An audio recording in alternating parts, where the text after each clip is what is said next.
शुरू करते हैं 12 रबीउल अव्वल शरीफ का बयान। मुफ्ती सलमान अज़हरी का बयान है, बहुत ही प्यारा बयान है। बयान को ज़रूर सुनें, शेयर करें, लाइक करें, सब्सक्राइब करें। दुनिया में लिखते हैं कि उस रात को अल्लाह ने कायनात के तमाम जानवरों को बोलने की ताकत दी। सुभान अल्लाह। फसीह जुबान में वो बोल सकते थे। और फिर लिखते हैं जानवरों को उस रात बोलने की ताकत दी थी। एक जानवर दूसरे जानवर से बात करता, लेकिन क्या बात करते उस रात को? हर जानवर दूसरे जानवर को मेरे मुस्तफा की आमद की खुशखबरियां दे रहा था। मुबारक हो शहे कौनैन तशरीफ लाए, मुबारक हो अल्लाह का महबूब जलवागर हुआ। हर जानवर दूसरे जानवर को मुबारकबादी दे रहा था। मैंने ये रिवायत पढ़ी तो फिर एहसास हुआ कितने खुश नसीब थे वो चार पैर के जानवर जो मेरे आका की आमद पर खुशियां मना रहे थे। इस दो पैर के गलीज जानवर से तो वो अफजल थे। जिसको मीलादे मुस्तफा की बात पर ही शिर्क और बिदात के फतवे याद आ जाते हैं, कुफ्र के फतवे याद आ जाते हैं। और सुन्नियों को छेड़ना इस तौर पर साहबा ने नहीं मनाया, ताबईन ने नहीं मनाया, औलिया ने नहीं मनाया, सिर्फ बरेलवी मना रहे हैं। ये सारी चीजें, इसका भी मैं जवाब आपके सामने रखूं। ये सवाल कि मक्का में हुजूर पैदा हुए, लेकिन मक्का में कभी हुजूर की मिलाद नहीं मनाई गई थी। जिस साल हुजूर पैदा हुए उस साल तो कोई हुजूर का आने का जश्न नहीं मनाया गया था। ये पट्टी पढ़ाते हैं, उनसे पूछो मियाँ जब हुजूर पैदा हुए थे तो मक्का में काफिर थे कि ईमान वाले थे? जब हुजूर पैदा हुए थे कौन लोग थे मक्का में? सब कुफ्फार और मुशरिकीन थे, सिवाय हजरत आमिना और हजरत अब्दुल मुत्तलिब के मुआहिदीन की जमात ज्यादा नहीं थी। सब कुफ्र और शिर्क में मुब्तला थे। तो तुम ये दलील देते हो कि हुजूर जब पैदा हुए कोई खुशियां उस तरफ नहीं मना रहा था। अरे मियाँ उस वक्त तो कुफ्फार और मुशरिकीन थे। अगर तुम्हारा भी ताल्लुक उन्हीं से है तो हमें कोई बात नहीं, कोई एतराज की बात नहीं। तुम्हारी रिश्तेदारी भी अगर उन्हीं लोगों से है जो मक्का के बुत परस्त थे तो हम आपसे कोई गिला नहीं करते। हाँ, खुशियां मनाई थी किसने? जब हुजूर पाक सल्लल्लाहु अलैहि वसल्लम हिजरत करके मदीने जा रहे थे 53 साल की उम्र में, लेकिन मदीने में पहले से ईमान वाले मौजूद थे। 70 से ज्यादा सहाबा वहां पर पहले से ईमान लाए हुए थे। अब हुजूर जब ईमान वालों के दरमियान आ रहे थे, मेरे अजीजों मदीने में आम तौर पर हुजूर दाखिल नहीं हुए। बुखारी भी पढ़ लो, मुस्लिम भी पढ़ लो, मुसलसल 9 दिन तक मदीने वाले मेरे आका की आमद का इंतजार करते रहे, हर दिन इंतजार करते थे। और जब रसूल पाक सल्लल्लाहु अलैहि वसल्लम मक्का मुकर्रमा से हिजरत करके मदीने में दाखिल होने लगे, आपकी झलक नजर आई। मदीने वालों की खुशियों का ठिकाना नहीं था। बच्चियां गलियों में दौड़ने लगी, नौजवान भी उतर पड़े, औरतें अपनी छतों पर, बूढ़े भी आ गए और सब मिलकर के गुनगुनाने लगे तलअल बद्रु अलैना मिन सनियातिल वदाई वजब शुक्र अलैना मा दआ लिल्लाहि दाई। वो क्या कहते थे मदीने वाले? 14वीं का चांद सनियतुल वदा की घाटियों से हम पर तुलू हो चुका है। हम पर अल्लाह का शुक्र वाजिब हो गया है कि अल्लाह की तरफ बुलाने वाला रसूल अब हमारे दरमियान आ रहा है। पता ये चला रसूल अगर ईमान वालों के बीच आते हैं तो खुशियां मनाई जाती हैं, और कुफ्फार और मुशरिकीन के बीच आए हैं तो कुफ्फार और मुशरिकीन तो कब खुशियां मनाते, उन्हें किस बात का एहसास? अल्हम्दुलिल्लाह हम इस बात पर फख्र करते हैं कि हमारी निस्बत मदीने के ईमान वालों से है। बेशक सुभान अल्लाह, मदीने के ईमान वालों से है। और मदीने वालों ने खुशियां मनाई थी। अल्हम्दुलिल्लाह आज हम भी हुजूर की आमद की खुशियां मनाते हैं। बेशक सुभान अल्लाह। फिर अब ये सवाल, अच्छा इनको ये याद नहीं है मक्का में भी कुछ लोग खुशियां मनाए थे, मक्का में भी कुछ खुशियां मनाए थे। जो एतराज करते हैं उनके बाप दादाओं नहीं मनाए थे। अबू लहब का नाम सुना होगा। अबू लहब उस वक्त तो गुस्ताख रसूल नहीं था, लेकिन हुजूर की आमद पर उसने खुशी मनाई थी। अपनी कनीज को, सोएबा लौंडी को आजाद कर दिया था खुशी में कि मेरे मरहूम भाई के घर बेटा पैदा हुआ, खुशी में आजाद किया। और बुखारी शरीफ की हदीस है, हजरत अब्बास फरमाते हैं, हजरत अब्बास कहते मैंने ख्वाब में अपने भाई अबू लहब को देखा मरने के बाद, कुफ्र पर मरा है। पूछते हैं तेरे साथ क्या हाल होता है? उसने कहा हमेशा आग में जलता हूं, लेकिन हर पीर को मेरी एक उंगली ठंडी कर दी जाती है, मैं उसको मुंह में रखता हूं तो ठंडक महसूस होती है। पूछा क्यों? कहा इसलिए कि पीर के दिन जब मोहम्मद रसूलुल्लाह पैदा हुए थे, इस उंगली के इशारे से मैं अपनी कनीज को आजाद किया था। बस उनकी मिलाद की खुशी में लोंडी को आजाद किया तो अल्लाह ने मुझे इतनी राहत अता फरमाई। एक काफिर और मुशरिक को मिलाद की खुशी पर कब्र में उंगली ठंडी की जा सकती है, तो फिर आशिकाने रसूल की खुशियां मनाने में क्या मौला पूरी कब्रों को ठंडी नहीं करेगा? वाह वाह वाह। इसीलिए आला हजरत को पढ़ो, आला हजरत ने सच्चा पैगाम दिया है, जालिमों सुनो, हश्र तक डालेंगे हम पैदाइशे मौला की धूम, हश्र तक डालेंगे हम पैदाइशे मौला की धूम, मिसले फारस नजद के किले गिराते जाएंगे, खाक हो जाएं अदू जलकर मगर हम तो रजा, दम में जब तक दम है जिक्र उनका सुनाते जाएंगे। नारे तकबीर, नारे रिसालत, हजरत अल्लामा सलमान अजहरी साहिब किबला मसलके आला हजरत, नारे तकबीर, नारे रिसालत।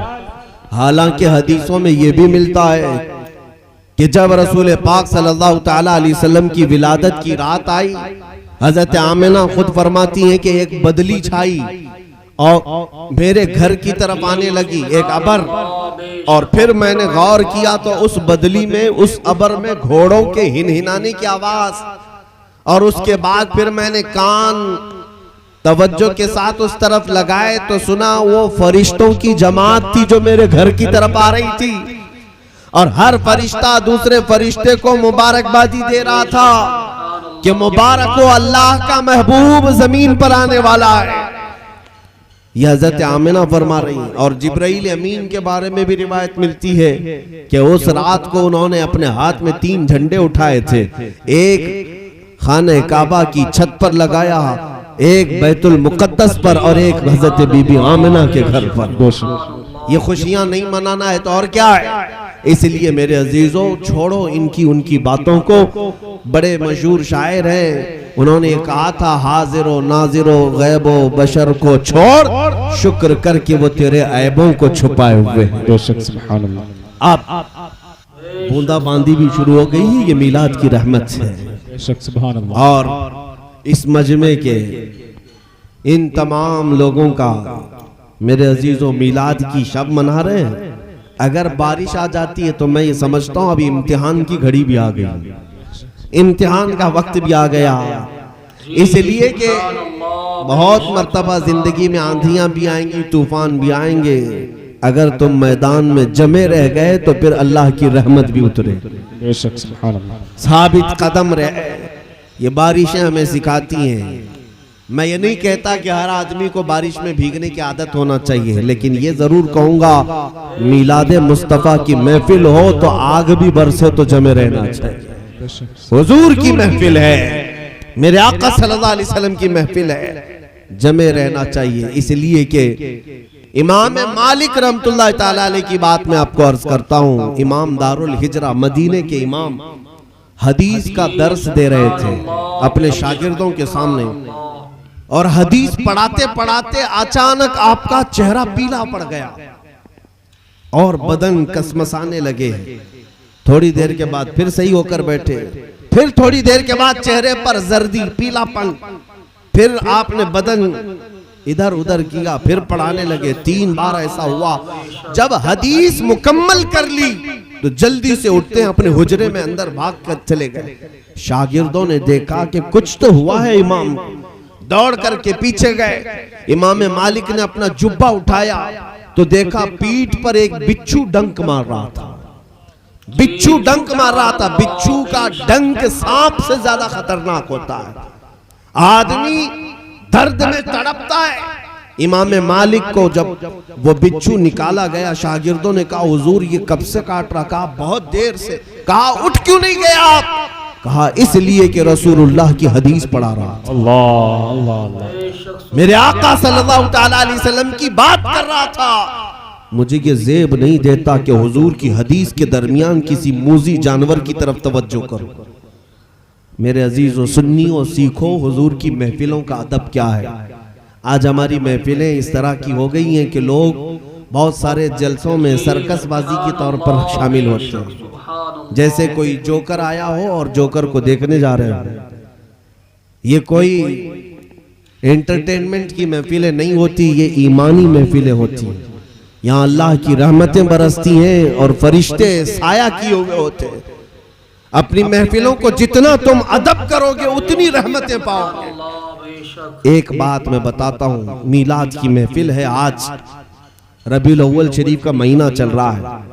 मिस्र के एक बड़े बुजुर्ग है शेख हसनुल बन्ना, वो मौलूद की महफिल अपने घर में रखते थे हर हफ्ते। लेकिन जब 12वीं शरीफ होती थी, बहुत बड़ी महफिल रखते, सारे उलमा को बुलाते थे, सारे उलमा को। 12वीं शरीफ की महफिल थी और सारे उलमा आए थे। रात भर मजलिसे मीलाद चलती रही, हुजूर की बारगाह में कसीदे पढ़ते रहे। और उसके बाद जब सुबह सादिक का वक्त होता है तो सारे उलमा खड़े होकर बारगाह मुस्तफ़ा में सलाम पेश करते हैं, मिठाइयाँ तकसीम करते हैं। शेख हसनुल बन्ना के घर उस दिन सारे उलमा मशाइख सब थे। रात भर महफिल चली, मिठाइयाँ तकसीम हुई। जब फजर की नमाज का वक्त आया तो सब करीब की मस्जिद में नमाज के लिए गए। जैसे ही नमाज हुई, मस्जिद से ऐलान होता है मुअज्जिन की तरफ से कि शेख हसनुल बन्ना की छोटी बेटी का इंतकाल हो चुका। नमाज जनाजा फजर की नमाज के बाद है। रात भर जिनके घर में मौलूद की महफिल चल रही थी, उसी शेख की बेटी के मौत का ऐलान। सारे बुजुर्ग चौंक गए। हम रात भर उनकी महफिल में बैठे थे, अभी अचानक बेटी का इंतकाल कैसे हो गया? और फिर अभी इतनी जल्दी से जनाजा भी रख दिया आपने। दौड़े दौड़े सब मशाइख उलमा फिर से घर आए। शेख हसनुल बन्ना से पूछा कि ये कैसे हो गया? रात भर तो आप हमारे साथ थे महफिल में, कैसे अचानक इंतकाल हुआ? शेख हसनुल बन्ना कहते हैं हकीकत में मेरी बेटी का इंतकाल मगरिब के बाद ही हो चुका था, रात को ही हो चुका था। हमने अपनी बेटी की लाश पर चादर उड़ा दी। मैंने अपनी बीवी से भी कह दिया आज मेरे मुस्तफ़ा की मौलूद की महफिल है, मेरी बेटी की मौत का गम हुजूर की आमद की खुशी पर गालिब आने ना पाए। हम हुजूर पाक की महफिल मौलूद में हैं, लिहाजा बेटी की मौत की खबर नहीं सुनानी है जब तक ये मजलिस मौलूद ना हो जाए। अल्लाह अल्लाह, सारे मशाइख उलमा रो पड़े कि हुजूर की महफिल का अदब करने के लिए अपनी बेटी की मौत तक को इन्होंने पूरे लोगों पर जाहिर होने नहीं दिया। सुबह तक ये महफिल मौलूद का अदब है मेरे अजीजों। हमारे उलमा ने ये सिखाया हमें, हमारे मशाइख ने हमें सिखाया है। लोग आज तो जलसों को और मौलूद की महफिलों को यूं ही समझते हैं, बल्कि होना ये चाहिए कि कोई एक बंदा भी बेवजू ना बैठे, बेवजू ना बैठे।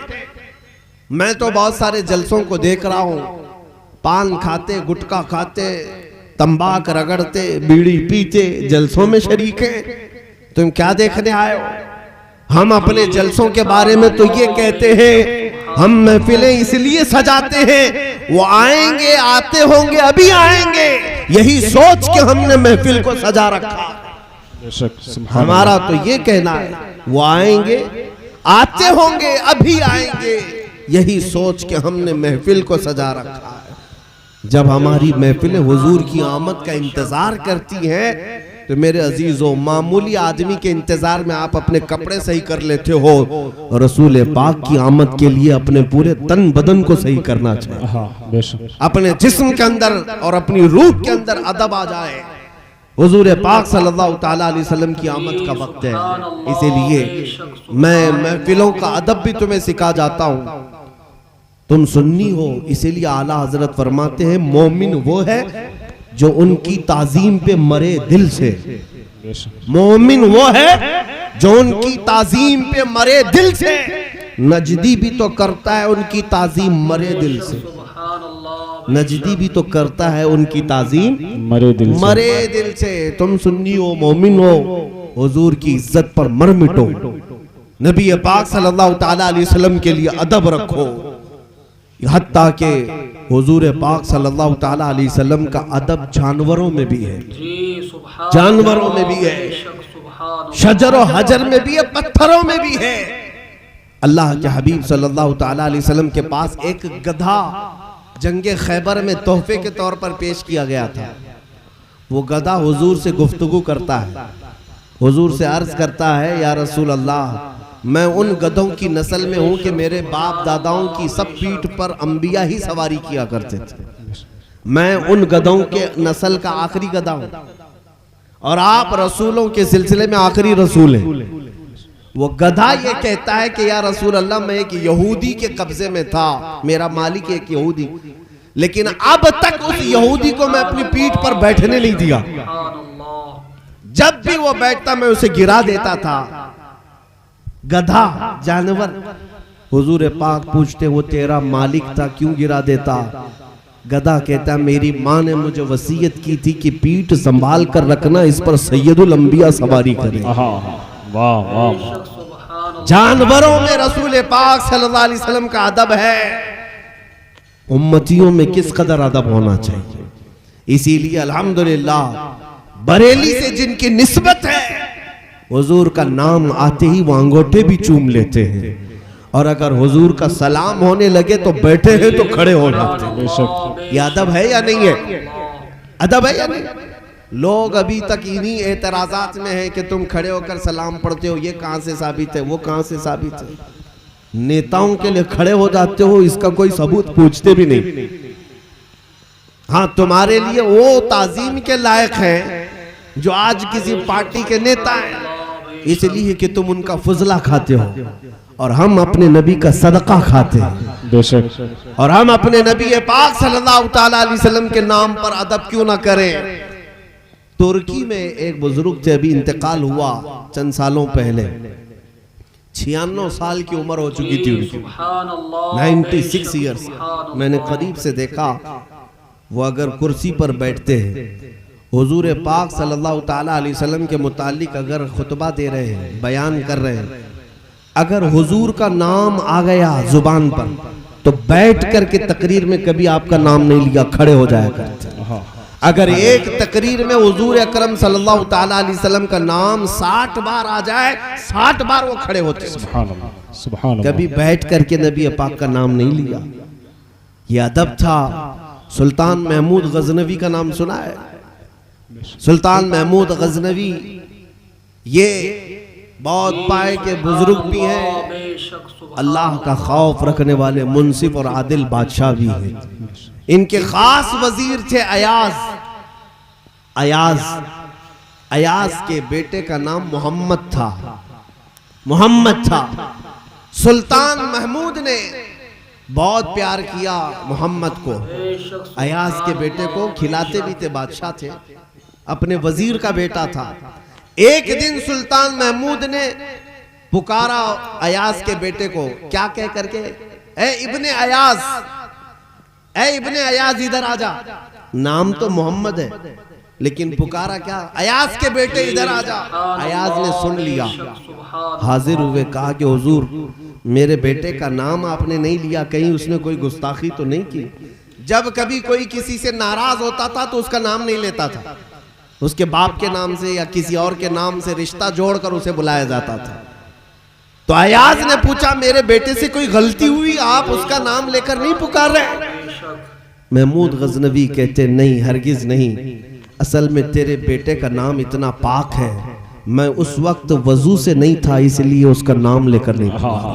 अल्लाह अल्लाह अल्लाह अल्लाह, मैं वजू से नहीं था इसलिए उसका नाम लेकर नहीं पुकारा, इब्ने अयाज कहा। इसी को अल्लामा जामी रहमतुल्लाह अलैह कहते हैं, हजार बार बुशोयम दहन ज मुश्को गुलाब, हुनूज नामे तू गुफ्तन कमाले बेअदबीस्त। फारसी में अल्लामा अब्दुर्रहमान जामी कहते हैं, या रसूल अल्लाह 1000 बार मुश्क और गुलाब के पानी से मैं मुंह को धो लूं, फिर भी तुम्हारा नाम लेना मैं बेअदबी समझता हूं। हुजूर पाक सल्लल्लाहु ताला अलैहि वसल्लम का अदब हमारे असलाफ ने हमें सिखाया है। जानते हो जुनैद बगदादी और बायजीद बुस्तामी, दो नाम सुने? जुनैद बगदादी सैयदुत ताइफा, बायजीद बुस्तामी तैफूर औलिया, औलिया इकराम के सरदारों का नाम है। ये दो नाम वो हैं जो सनद की हैसियत रखते हैं। लेकिन जानते हो जब ये मदीने तैयबा में हाजिर होते थे, हुजूर अकरम सल्लल्लाहु ताला अलैहि वसल्लम के दरबार में हाजिरी देते थे, हुजूर के रोजे के पास से जब गुजरने का वक्त आता था तो ये अपनी सांसें रोक लेते थे, अपनी सांसें रोक लेते थे। अदब गाहेस्त ज़ेरे आसमां आज़ार नाजुकतर, नफस गुम करदा मी आयत जुनैदो बायजीदी जा। फारसी में कहा गया है ये दोनों औलिया इकराम जब हुजूर के दरबार में आते थे तो सांस रोक लेते थे। पूछो क्यों? ये कहते थे कि हमारी निकलने वाली सांसों की आवाज से मेरे आका के रोजे की बेअदबी ना होने पाए। वो अदब हमें सिखाया है। अल्हम्दुलिल्लाह ये जमात अदब वालों की जमात। रहमतों भरी हवा चली जब मेरे हुजूर आ गए, रहमतों भरी हवा चली जब मेरे हुजूर आ गए, रहमतों भरी हवा चली जब मेरे हुजूर आ गए, कायनात झूम झूम उठी जब मेरे हुजूर आ गए, कायनात झूम झूम उठी जब मेरे हुजूर आ गए। और जिंदगी का नाम था जफा, जिंदगी नहीं थी मौत थी, जिंदगी का नाम था जफा, जिंदगी नहीं थी मौत थी, जिंदगी ने पाई जिंदगी जब मेरे हुजूर आ गए, जिंदगी ने पाई जिंदगी जब मेरे हुजूर आ गए। और उनका कौन खैर ख्वाह था, कौन हश्र में गवाह था, अरे मुतमईन हुआ हर एक नबी जब मेरे हुजूर आ गए,